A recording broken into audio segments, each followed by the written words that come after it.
bab 2 mengenai turunan kita lanjutkan mengenai 2.8 laju yang berkaitan. Oke.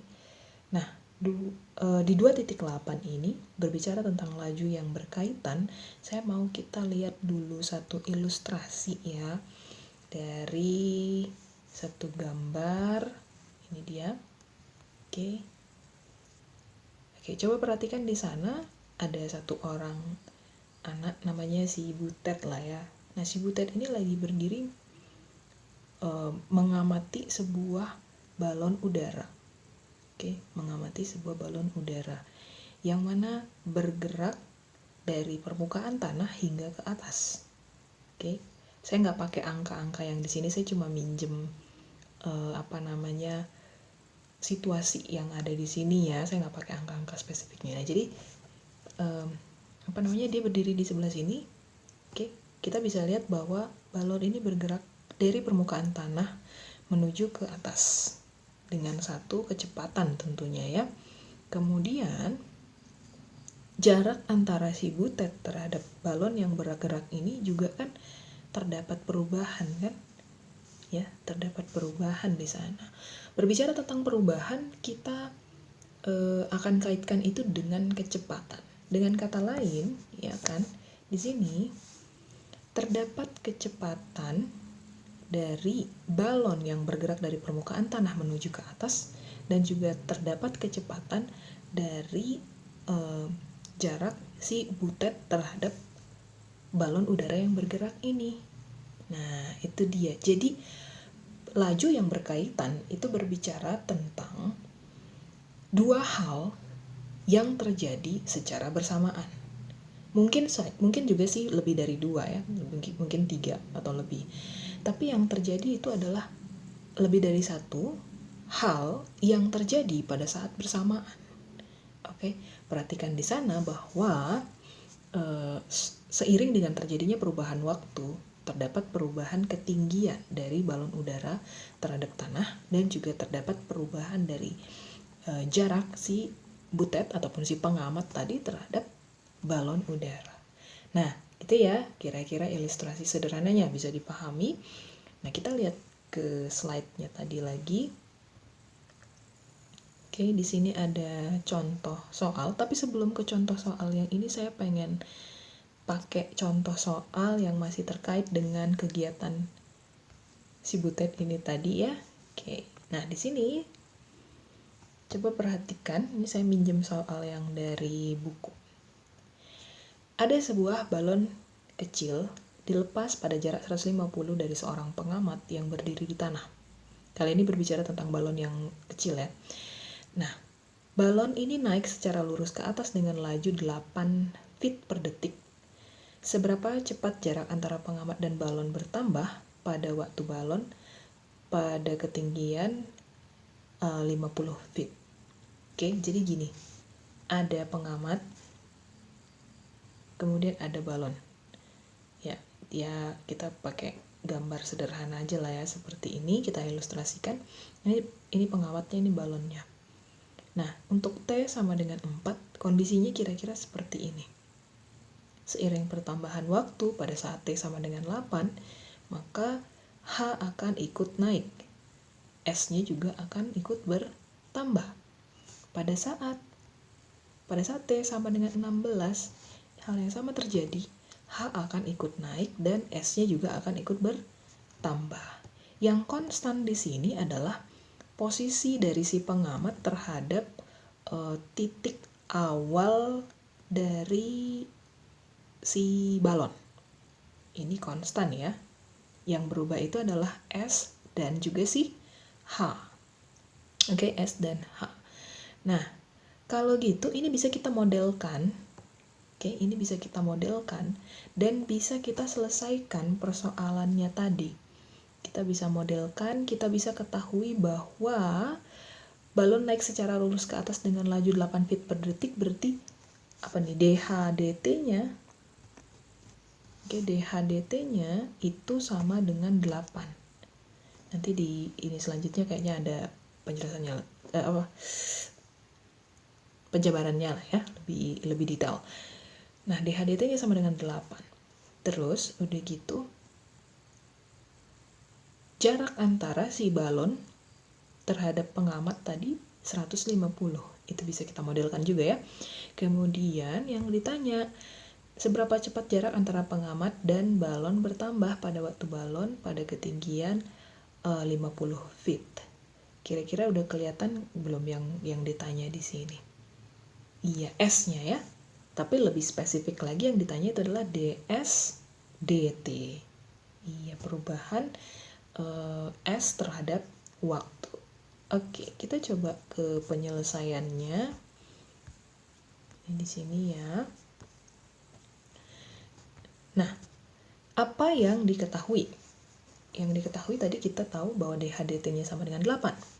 Apa yang ingin diketahui? Kita ingin mengetahui ds dt pada saat H-nya sama dengan 50.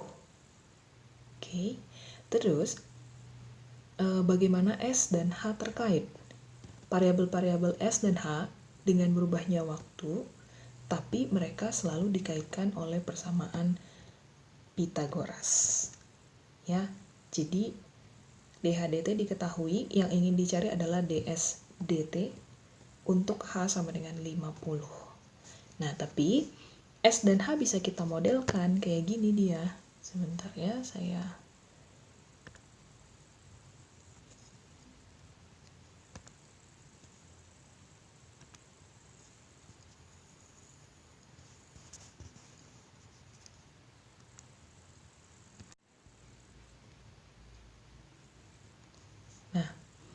S dan H itu boleh dimodelkan dengan persamaan Pythagoras.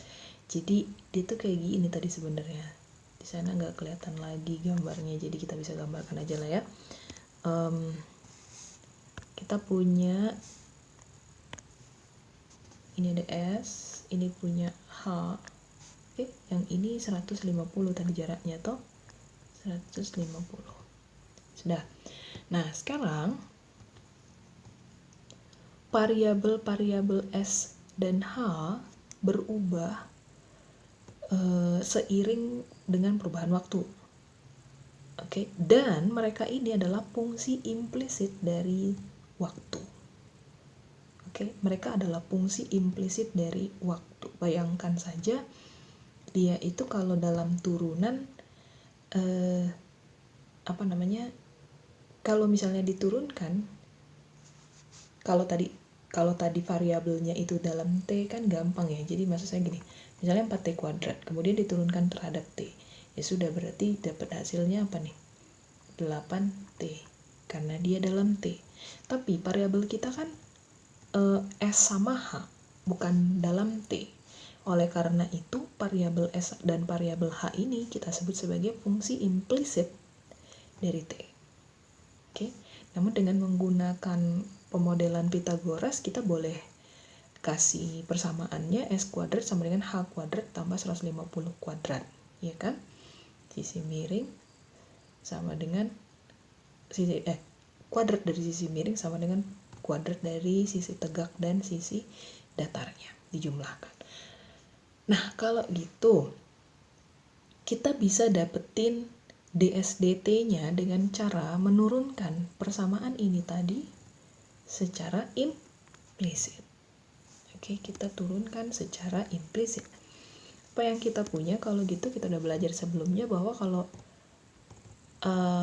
fungsi itu implisit, ya kan? Fungsi itu implisit dan kamu mau turunkan terhadap satu variabel, maka kamu kayak turunkan secara biasa. Jadi S pangkat 2 anggap turunkan terhadap S terlebih dulu, dapat 2S. Tapi jangan lupa tuliskan ds dt. Terus sekarang H pangkat 2 diturunkan terhadap T, anggap H pangkat 2 diturunkan terhadap H terlebih dulu, tapi jangan lupa dituliskan dH dt. Jadi 2H kemudian ada dH dt.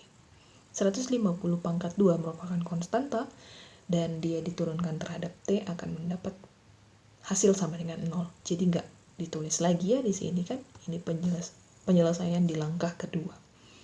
Sekarang karena ada 2 di ruas kiri, ada 2 di ruas kanan, kita boleh saling membagi sehingga dapat hasilnya S ds dt sama dengan H dH dt. Oke. Dan hubungan ini berlaku untuk semua nilai T lebih dari 0.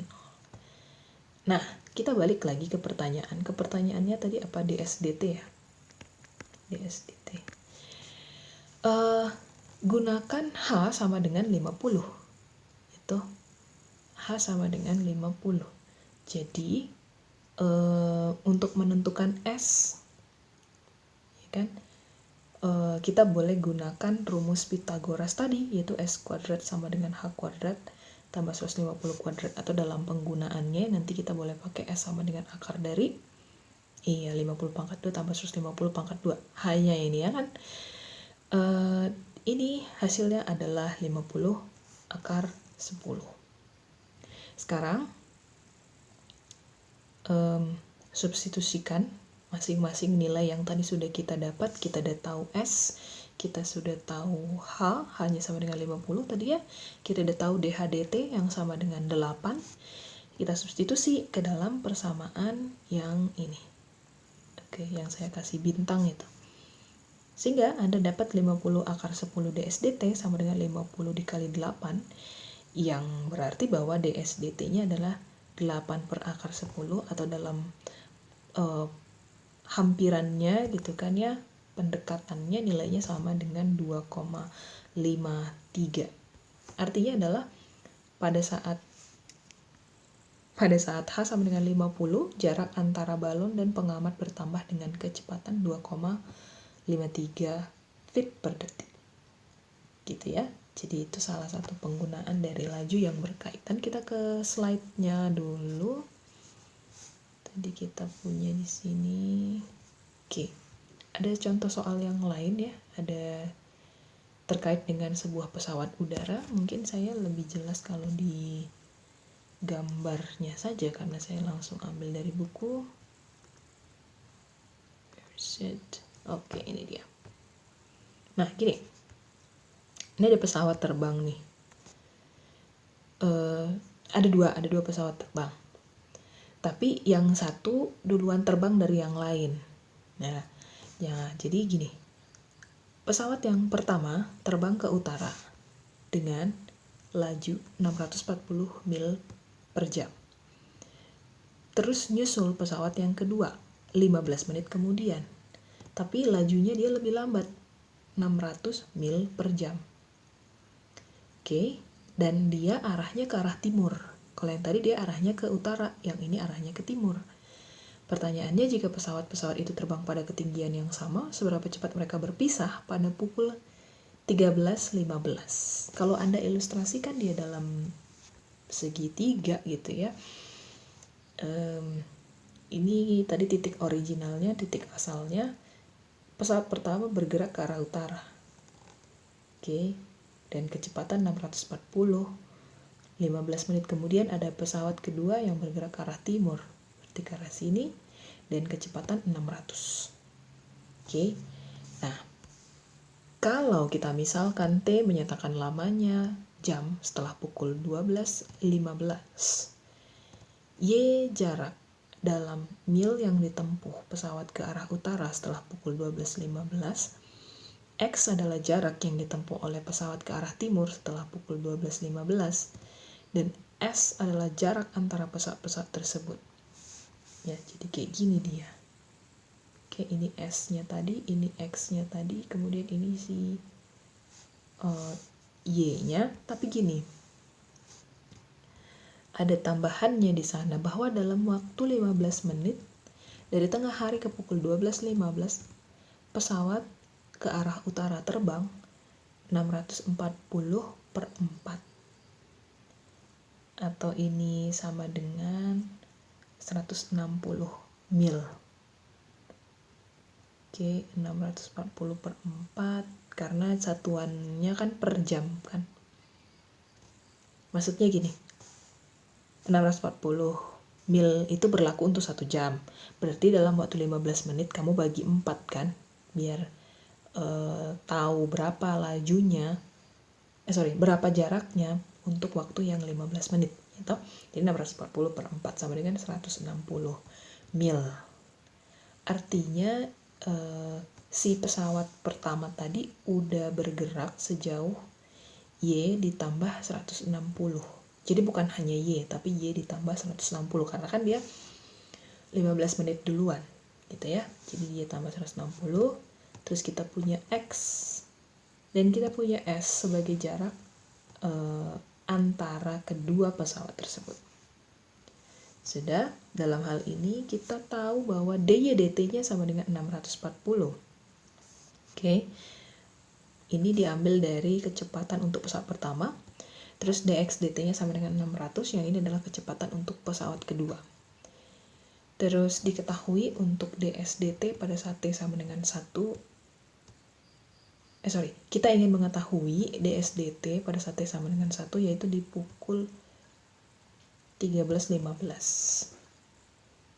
Baik, kalau begitu kita bisa modelkan menurut teorema Pythagoras. Kita tahu bahwa s kuadrat sama dengan x kuadrat tambah y tambah 160 kuadrat. Kayak gini ya. Diambil dari sini dia ya, diambil dari sini. Nah, kemudian kita turunkan secara implisit terhadap t dengan menggunakan aturan rantai, dapat hasilnya yaitu 2s ya, tentu saja, terus ds/dt, yang satu ini jadi 2x dx/dt ya, selalu ngikutin gitu ya variabelnya, jangan lupa. Terus yang satu ini adalah y tambah 160 pangkat 2 dengan menggunakan aturan rantai. Gimana kemarin? 2-nya ke depan, terus y tambah 160.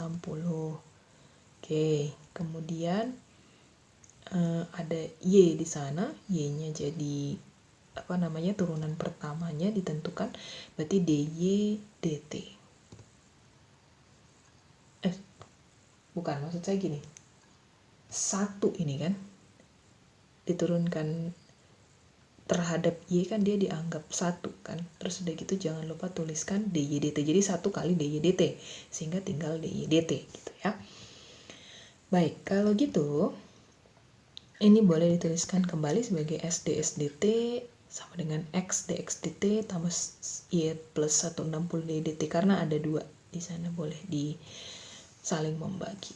Nah, terus untuk semua t lebih dari 0 sudah diketahui dx dt-nya sama dengan 600 tadi ya, dy dt-nya sama dengan 640, dan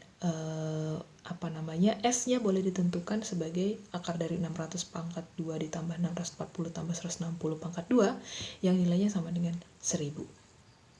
Oke, substitusikan semua data-data yang tadi sudah kita peroleh untuk mendapatkan nilai ds dt. Jadi 1000 ds dt sama dengan 600 kali 600 tambah 640 tambah 160 kali 640. Ya, penyederhanaan dari ini semua didapat ds dt-nya sama dengan 872. Artinya, pada pukul 13.15 pesawat itu berpisah dengan kecepatan 872 mil per jam. Gitu ya. Oke, kita kembali ke slide-nya dulu. Kalau gitu, sebenarnya slide-nya ini ya yang dibahas itu yang tadi ya, mengenai pesawat tadi. Nah, terus apalagi penggunaan dari laju yang berkaitan. Ada lagi, misalnya dengan ilustrasi berikut akan lebih mudah kayaknya saya menjelaskannya. Oke, ada satu kerucut. Kerucutnya diisi air. Oke, kerucutnya diisi air. Di sana terdapat perubahan volume air seiring dengan berjalannya waktu. Tentu volume airnya akan bertambah. Selain itu ada apa lagi? Pertambahan tinggi air ya kan, itu juga ada kan, pertambahan tinggi air yang berubah terhadap waktu yang semakin tinggi. Oke, terus apa lagi? Iya, perubahan jari-jari kan bisa juga ya, perubahan jari-jari dari air ya, bukan konnya, bukan wadahnya, tapi airnya. Perubahan jari-jari air yang diisikan ke dalam kerucut seiring dengan pertambahan waktu. Di situ juga ada, ya enggak sih? Oke, jadi di sini berarti ada 3 variabel yang berubah terhadap waktu yang ditentukan secara implisit, ya enggak? Oke, contoh penggunaannya ini ada di buku di halaman 136. Contoh 2 ya, ini tolong baca, dipahami yang di halaman 136 itu ya. Oke, saya tidak jelaskan di sini lebih lanjut karena ada penjelasannya di buku dan saya yakin Anda bisa paham dengan mudah ya, itu nggak gitu susah. Kita kembali ke slide kita tadi yang kita punya di sini. Oke, seperti biasa ada soal latihan dan tentu saja saya berikan kepada Anda kesempatan untuk mengerjakan soal latihan ini agar lebih memahami tentang materi mengenai laju yang berkaitan. Oke, dengan demikian ini dulu penjelasan untuk 2.8. Atas perhatiannya saya ucapkan terima kasih.